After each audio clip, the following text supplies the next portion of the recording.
perhaps joining the conversation alongside movies like The Godfather and the Toy Story movies, where the sequel might actually be better than the original. And this one had a pretty high bar going in. Let's talk about Spider-Man Across the Spider-Verse.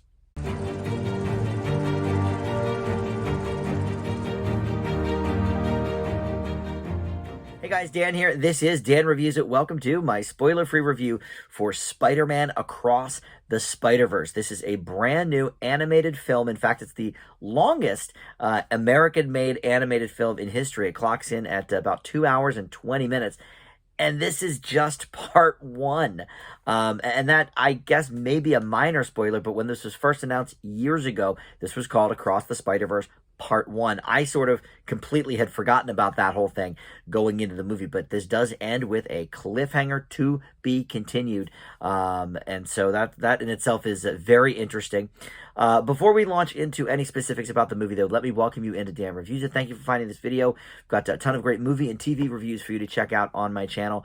Please consider subscribing down below, or just like this video, comment down below, or share this video on your socials. All that stuff does help the channel out. And in the comments, I love chatting with you guys, so please do give me your thoughts on this movie. So the first Spider-Verse movie, not only did it win the Academy Award for the Best Animated Film that year, which it very, very much deserved, I actually never got to see that on a big screen.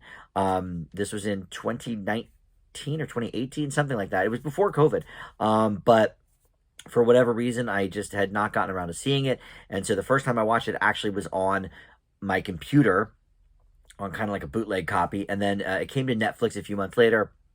So I watched it on that, but my TV is not huge. So, you know, I still didn't see it on a really big screen. So this is my first experience with the Spider-Verse on a huge screen, and it blew me away. I mean, I knew the visuals would be great. You know, even seeing it on that small computer screen, that first movie, I still gave it an A+. It was my #1 movie of the year.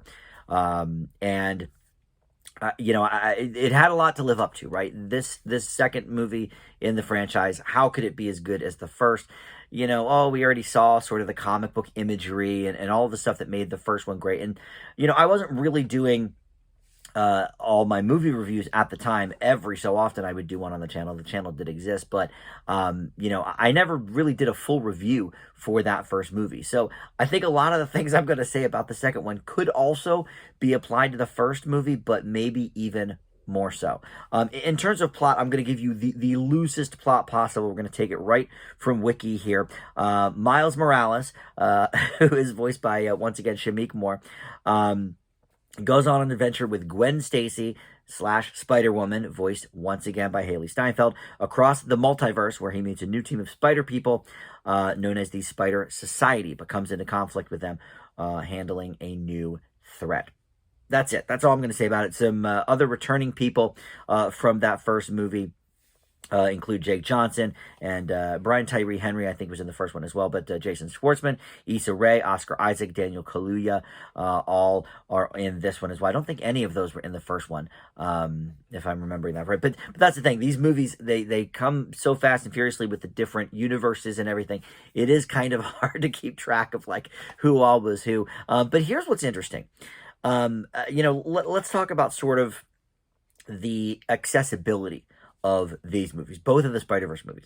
In a world and in a time where, you know, every Marvel movie that comes out, it seems like you have to have, you know, a PhD in the 28 Marvel movies that came before it to even understand what's happening.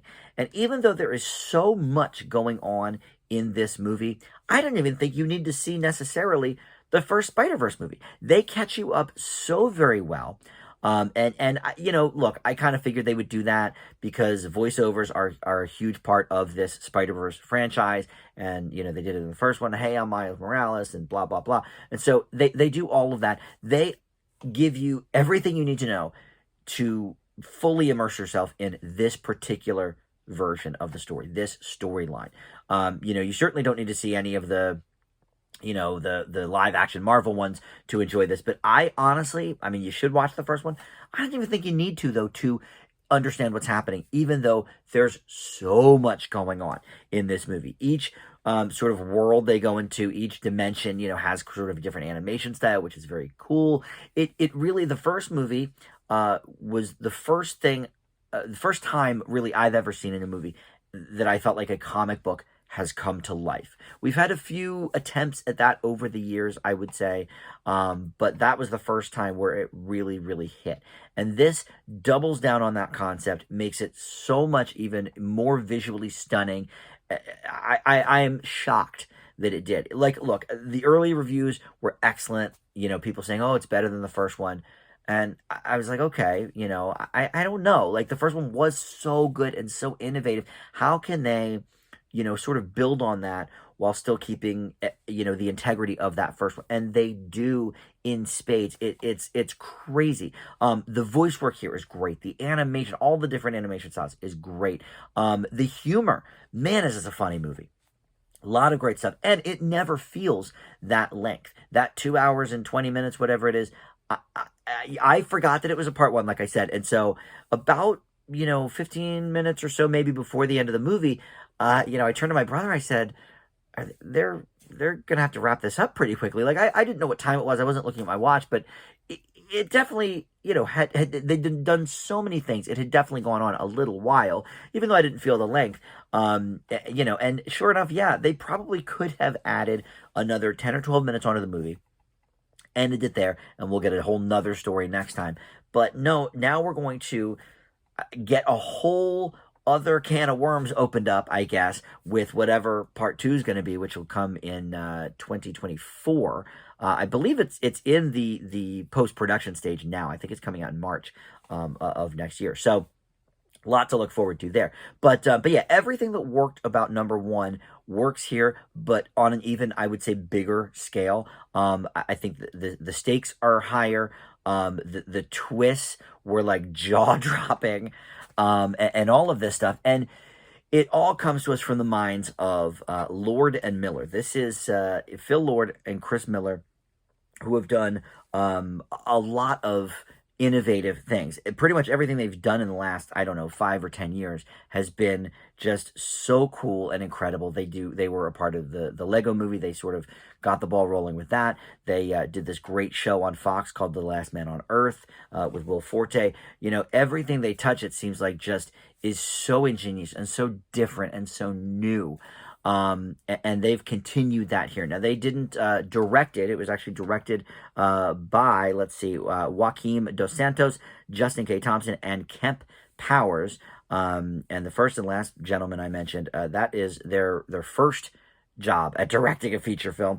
Kemp Powers did not do the first Spider-Man, but he did direct the movie Soul, which was, that was the last, I think, truly great Pixar movie. So he's got a pedigree there. And also he wrote this A+ movie that I gave an A+ to anyway, called One Night in Miami. He actually did the play for it, and then he didn't direct the movie for it. I shouldn't say that, but I guess he wrote the movie, from his play. So this guy, everything he touches, I feel like turns to gold too. So I'm gonna have to watch his career as well. But look, without going into any more spoiler territory than to just say it's a cliffhanger, the way they weave sort of the different universes and the multiverse and sort of I don't want to say even callbacks, because they're not really, they are to the trained Spider-Man eye will be like, oh yeah, I remember that. But it's completely sort of unnecessary to feel on board. And I think that's part of what makes any Spider-Man movie really so accessible, is that Spider-Man has been a part of everybody's life for so long. When I was a kid, I used to watch the old 60s cartoon, and it wasn't new at the time. I'm not that old, but it was in reruns. But when my parents were in high school, that show was on, and they're in their 70s now. So Spider-Man has been a part of our fabric forever. And because he's just, a kid turned into a spider, I think he's a little more accessible maybe than Superman or something. Obviously, he's been around a long time too, longer than most of us have been alive. But Spider-Man, there's just something about that character And that's sort of the reason that they can keep making Spider-Man movies year after year after year in different universes with different actors, whatever it is.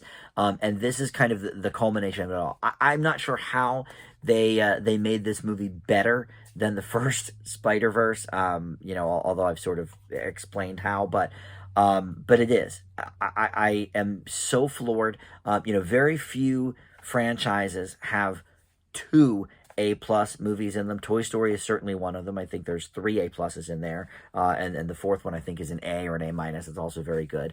But they have done it here with Across the Spider-Verse. I leave it with an A+. It is so far my favorite movie of the year. I've only given one other A+, which is a very different movie. Are You There, God? It's Me, Margaret. Very much more down to earth and all of that. But both of them, sort of in their own way, bringing maybe something a little new to the table. But man, this was so awesome to see in theaters. Definitely try to check it out in theaters if you have not seen it yet. And we'll be back in March for part 2, I guess. Thank you for watching. We'll see you next time on Dan Reviews It. Bye.